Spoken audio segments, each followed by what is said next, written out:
Hey everybody, Grant Clayton, realtor, owner of 1% List. This will be a quick training video designed how to deal with stressful clients and stressful situations.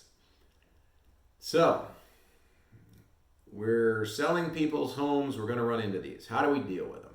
A few different points. Number one, you're there to be the unemotional one. Let me repeat that. You're there to be the unemotional one. Let me say it another way. You should not be emotional.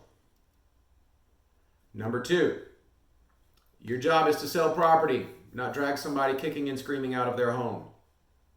You need to make your client understand that. Number three, you must look at every situation and deliver factual, appropriate information. Number four, it is not your job to tell them what they want to hear and make them happy. It's your job to tell them the truth. So those are the points we're going to go over. So, number one, you are there to be the unemotional one. You are there to take all the crying and anger and spite out of it. So, how do we do that? We do that by being level-headed. You can be sympathetic. You can be empathetic. You can say, look, I love you guys. Your kids are cute. I want to see you move on. I want to see this happen. But here's our reality, okay? An analogy that always works for me, because I always wind up coaching little league teams because I got little kids. If I see a kid crying and pitching a fit for whatever reason, okay, either I don't want to play, or I want to play, or I want this and I want that, and I see the parent turn around and get emotional, and they get angry, or even worse, they start crying too. And I've seen both of those. Now, I've probably been guilty of the former, of getting angry a couple times. Guess what? I look at that kid and I say, you know what? It's not your fault. I get it.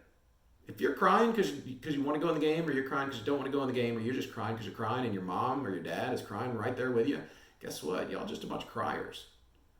And I get it. Sometimes it's time to, get the eyeballs a little sweaty. But when you're dealing with somebody's home, the biggest investment they're ever going to make, they're hiring you to give them rational information. They're not hiring you to cry. Okay? That's not why you're there. You're there to be the rock. You are there to weather the storm. You are there to have, the light on the hill and say, you know what? This sucks, but I trust that person. And they're not freaking out. So maybe I can stop freaking out now. Okay? And if they look at you and say, this sucks, and they're freaking out right along with me, I don't even know what you're doing with yourself, okay? So, it's number one, be the unemotional one. Number two, your job is to sell property, not drag somebody kicking and screaming from their home. Quick personal story. I had a house well over $1 million that I was selling.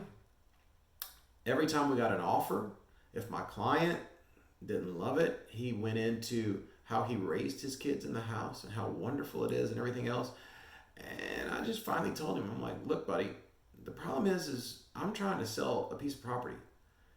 Okay, I'm trying to sell something you hired me to sell. And you're trying to sell your family home. And that's difficult to do, because you have to find somebody who's going to love it just as much as you. And that person might not exist in the world, especially if it's somebody's transferring in for 2 or 3 or 4 years with some company and they're transferring right back out, and this is a stop for them, okay? They're not trying to die in this house. They're not trying to play with their grandkids on the floor. They're trying to live here for 4 years, okay? And my job is not to sell your favorite thing in the world. It's not like I'm selling your kid. I'm not selling your grandchildren. I'm selling something that you hired me and you said, hey, I need to be rid of this and I want to get top dollar for it and I want you to save me money. That's what you're hiring me for. And if somehow that turns into, just wrenching your heartstrings out because you're so in love with what you're selling, what are you doing? Okay?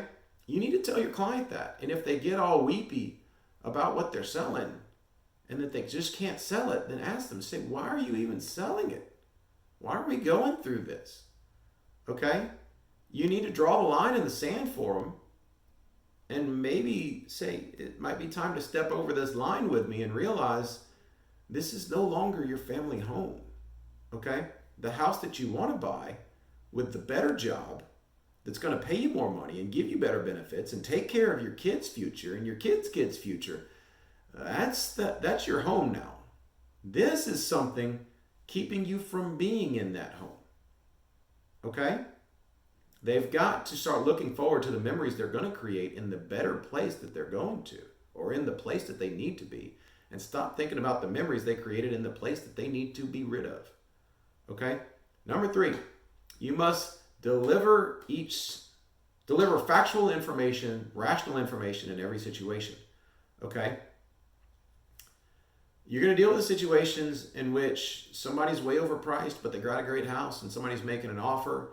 And even though the offer looks really low, and your client says, oh, this is lowball, you got to look at it and say, you know what? It isn't a lowball. We're just way too high. And you got to deliver that information factually and say, look, this is reality. Okay? I understand you're stressed. I understand you're so offended you just got lowballed. But if they're telling you they're going to pay you at or above or right around fair market value, and you refuse to believe what fair market value truly is, that's not their fault. They're not giving you a lowball offer. Okay? You got to hit your clients with a dose of reality, and you got to tell them the truth. Okay? Because lying to them doesn't help.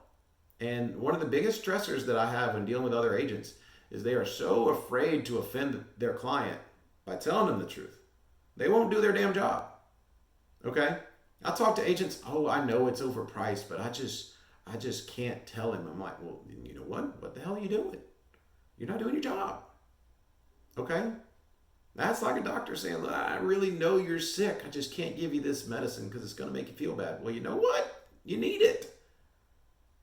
Okay? You just need it. And that's okay. Okay? And the more you can be that rational voice in the room, the better off you're going to be. It's not your job to tell them what they want to hear. It's not your job to back your client up. Okay? Now then, if your client is adamant and they are where they are and they're stuck at this price or they're stuck at this or that or whatever, then you know what? Once you get off the phone with your client, you go and you defend their position as best you can. And we're all put in that situation sometimes. But once you're on the phone with your client and it's just you and your client, you tell them, look, if you tell me I got to have this, then I'm going to do my best to get you this. But between me and you, it ain't worth it. Between me and you, this ain't happening. Between me and you are being completely unreasonable. Okay? And give them the repercussions of that. Okay? If somebody says you need to replace this doorbell on a big, huge, expensive house, and your jackwagon client says, I will not pay that $50. It's your job to tell them, I understand. You will lose a deal over $50. Your interest payment is $50 every 2 days. Think about what you're doing. Okay? Stop being emotional. Stop trying to win. Okay? Where sellers win is when they get a killer offer and everything is going their way. Okay? Sometimes you give up a little bit, but you get a lot more back. Okay?